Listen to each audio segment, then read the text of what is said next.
اعوذ باللہ السمیع العلیم من الشیطان الرجیم من ہمزہ ونفخہ ونفثہ۔ سورہ بقرہ کی آیت نمبر 284 میں اللہ رب العالمین فرماتا ہے، آسمانوں میں اور زمین میں جو کچھ ہے سب اللہ کا ہے۔ بھلا جو اتنی بڑی بادشاہت کا مالک ہو، کیا اس سے کوئی بات مخفی رہ سکتی ہے؟ ہرگز نہیں۔ اگر تم اپنے دلوں کی بات ظاہر کرو گے یا چھپاؤ گے، اللہ کو بہرحال اس کا علم ہوگا اور وہ تم سے اس کا محاسبہ کرے گا۔ پھر وہ جس کو چاہے گا معاف کر دے گا اور جس کو چاہے گا سزا دے گا، اور اللہ ہر چیز پر قادر ہے۔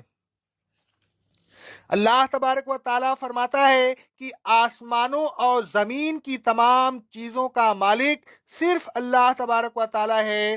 اسی مضمون کو اللہ تبارک و تعالیٰ نے کئی جگہ بیان کیا ہے۔ مثلا اللہ تبارک و تعالیٰ فرماتا ہے سورہ آل عمران کی آیت نمبر 109 اور 129 میں، سورہ نساء کی آیت نمبر 126 اور 132 میں، آسمانوں میں اور زمین میں جو کچھ ہے سب اللہ کا ہے۔ اللہ تبارک و تعالیٰ فرماتا ہے سورہ آل عمران کی آیت نمبر 189، سورہ المائدہ کی آیت نمبر 17 اور 18 میں، آسمانوں اور زمین کی بادشاہت صرف اللہ کے لیے ہے۔ الغرض اللہ تبارک و تعالیٰ آسمانوں کی اور زمین کی تمام چیزوں کا واحد مالک ہے۔ آسمانوں میں اور زمین میں صرف اللہ تبارک و تعالیٰ کی بادشاہت ہے، لہٰذا وہ آسمانوں کی اور زمین کی تمام ظاہر اور پوشیدہ باتوں سے واقف ہے۔ بھلا یہ کیسے ممکن ہے کہ جو ہستی آسمانوں اور زمین پر حکومت کرے، وہ آسمانوں اور زمین کے حالات سے ناواقف ہو؟ نہیں، بلکہ اللہ تبارک و تعالیٰ آسمانوں اور زمین کی تمام باتوں سے واقف ہے۔ اللہ تبارک و تعالیٰ فرماتا ہے سورہ آل عمران کی آیت نمبر 29 میں، اللہ جانتا ہے جو کچھ آسمانوں میں ہے اور جو کچھ زمین میں۔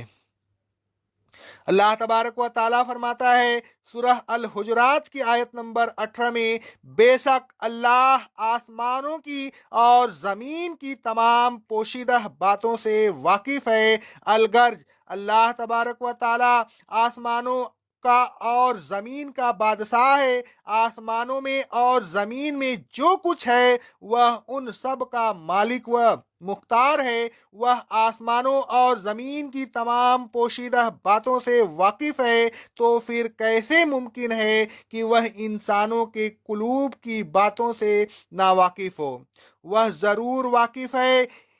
ان تبدو ما فی انفسکم، اور اے لوگوں اگر تم اپنے دل کی باتوں کو ظاہر کرو تو بھی اللہ تبارک و تعالیٰ ان سے واقف ہوگا، او تکفو، اور اگر ان کو چھپاؤ تو بھی اللہ ان سے واقف ہوگا۔ ظاہر اور پوشیدہ سب اس کے لیے برابر ہے۔ اللہ تبارک و تعالیٰ فرماتا ہے سورہ احزاب کی آیت نمبر 54 میں، اگر تم کسی چیز کو ظاہر کرو یا اسے چھپاؤ، اللہ کو بہرحال اس کا علم ہوگا، کیونکہ اللہ ہر چیز سے واقف ہے۔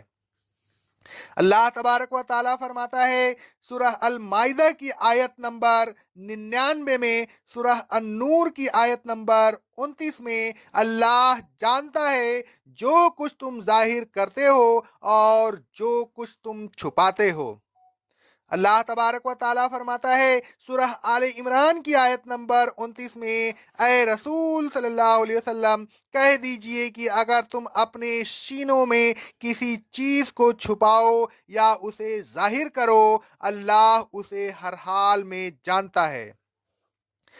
الغرض اللہ تبارک و تعالیٰ دلوں کے رازوں سے واقف ہے۔ اللہ تبارک و تعالیٰ کو ہر شخص کی نیت کا علم ہے۔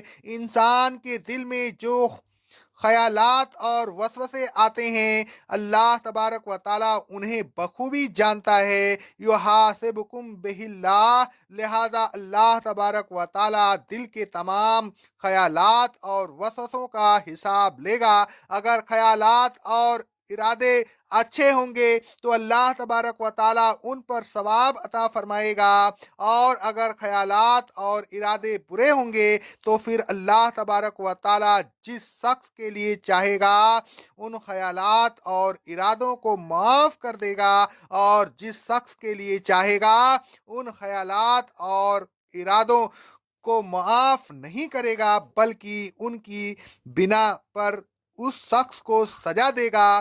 رسول اللہ صلی اللہ علیہ وسلم فرماتے ہیں، صحیح مسلم اور صحیح بخاری کی حدیث ہے، اللہ تبارک و تعالیٰ نے نیکیاں اور برائیاں مقرر کر دیں، پھر ان کی وضاحت بھی کر دی۔ تو اب جو شخص کسی نیکی کا ارادہ کرے لیکن اس نیکی کو کرے نہیں تو اللہ تبارک و تعالیٰ اپنے ہاں اس کو ایک کامل نیکی لکھ لیتا ہے، اور اگر کوئی شخص کسی نیکی کا ارادہ کرے پھر اس نیکی کو کر بھی لے تو اللہ عز و جل اپنے ہاں 10 نیکیوں سے لے کر 700 تک، بلکہ کثیر تعداد میں اس کا مثل نیکیاں لکھ لیتا ہے۔ اور اگر کسی شخص نے کسی برائی کا ارادہ کیا لیکن پھر اس پر عمل نہیں کیا تو اللہ تبارک و تعالیٰ اپنے یہاں ایک کامل نیکی لکھ لیتا ہے، اور اگر اس نے برائی کا ارادہ کیا پھر اسے کر لیا تو اللہ تبارک و تعالیٰ ایک ہی برائی لکھتا ہے، پھر اگر چاہتا ہے تو اس کو بھی مٹا دیتا ہے، اور اللہ کے ہاں وہی ہلاک ہوگا جس کو ہلاک ہونا ہے۔ اس حدیث سے معلوم ہوا کہ برے عمل کا ارادہ اور خیال لکھا نہیں جاتا، لیکن آیت زیر تفسیر میں بعض خیالات عذاب کی وعید ہے۔ یہ چیز ایک قسم کا اشکال پیدا کرتی ہے۔ اس اشکال کو دور کرنے کے لیے اگلی 2 آیتوں میں بیان کیا جا چکا ہے۔ اس حدیث سے یہ بھی معلوم ہوا کہ اللہ عز و جل اپنے بندوں پر بڑا مہربان ہے۔ بندوں کو بھی چاہیے کہ اللہ تبارک و تعالیٰ کو خوش کرنے کی کوشش کرے۔ اللہ تبارک و تعالیٰ کسی کو عذاب میں مبتلا نہیں کرے گا سوائے اس شخص کے جو بڑا ہی بدبخت اور اللہ تبارک و تعالیٰ کا باغی ہو۔ پھر اللہ تبارک و تعالیٰ نے فرمایا، واللہ علی کل شیء قدیر، اللہ تبارک و تعالیٰ ہر چیز پر قادر ہے۔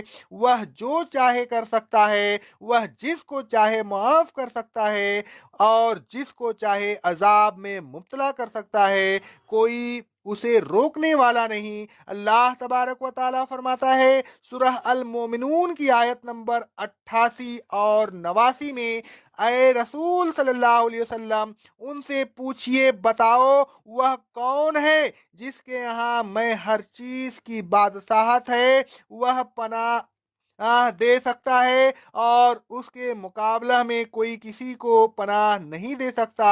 اگر تمہیں معلوم ہے تو بتاؤ۔ اے رسول صلی اللہ علیہ وسلم اس سوال کے جواب میں یہ فوراً کہیں گے کہ یہ قدرت تو صرف اللہ رب العالمین ہی کو حاصل ہے۔ تو پھر آپ ان سے پوچھئے کہ اگر تم پر جادو کیسے ہو جاتا ہے کہ اس اقرار کے بعد تم دوسروں کو الہ مان لیتے ہو؟ جب یہ آیت جس کی تفسیر ہم نے اوپر بیان کی نازل ہوئی تو صحابہ اکرام رضی اللہ تعالی عنہ بہت پریشان ہوئے۔ ان کی پریشانی کا حال اور اس آیت کی مزید تفسیر ہم انشاءاللہ اگلی 2 آیتوں کی تفسیر کے سلسلہ میں بیان کریں گے۔ اے لوگوں، دل کو تقوی اور حب الہی سے معمور کر لیجئے، شرکیہ عقائد، کینیہ، بغض و حسد سے پاک کر لیجئے، لیکن نیکیوں کا ارادہ کیجئے اور ان پر عمل کیجئے، برائی سے اجتناب کیجئے۔ اگر آپ برائی کا ارادہ بھی کر لیں تو ارادہ کو